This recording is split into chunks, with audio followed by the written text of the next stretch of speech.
So this is a requested benchmark video a while ago, and it's a game that I've been playing off and on since its beta period, and I figured it's about time I test my 2014 Razer Blade on Blizzard's hit arena shooter Overwatch.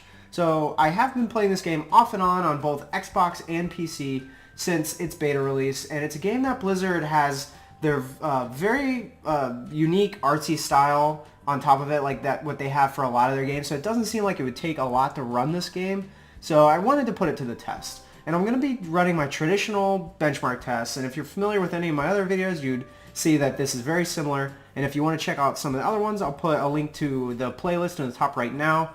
And for this video, I'm going to be looking at 1080p resolution on all graphical settings, so in this case, low, medium, high, ultra, and epic, and as well as I'm going to be testing the Blade's native 1800p resolution on high graphical settings. So let's just go to the test, starting from low to epic at 1080p. In this case, let's start at the low setting. So I was seeing insane frames at this setting, upwards of 190 frames per second at times, and only dipping still to about 130, so just incredibly high frame rate. With average seeing closer to about 145 consistently. It's just a crazy amount of output, but it is on low graphical settings, so take it with a grain of salt, and you really don't need that many frames in any game, so this isn't the recommended setting by any means, but it's just amazing how high it got. Temperatures were pretty normal as well. I saw a CPU spike to around 94 degrees, but it really settled to the mid-80s once the game started running. And the GPU hit that 90-degree threshold that we usually see on these tests, and it pretty much stuck there throughout the match.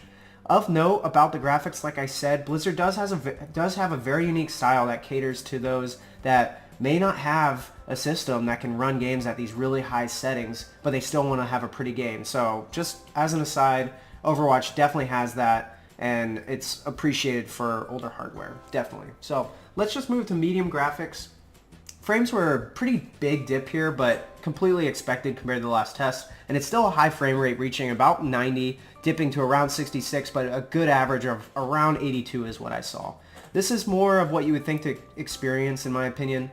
And temperature-wise, the CPU was still sticking to that mid-80s range, but did peak a little bit closer to 90, and the GPU shot to that 90-degree threshold, and it just stayed there throughout the test.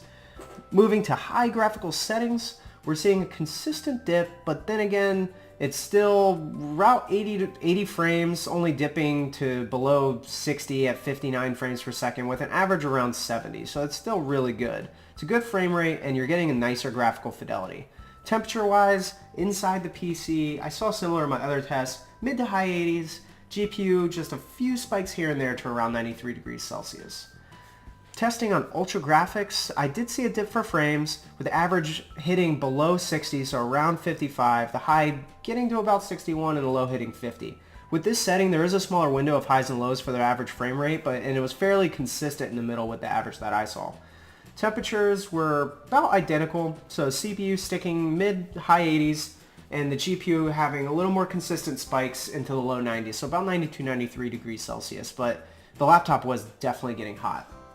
Moving to the last graphical preset, Epic, there was a performance hit at this point that you probably won't be playing on. I was getting a high of around 40-42 frames per second, a low around 35, with average settling around that 40 frame per second mark.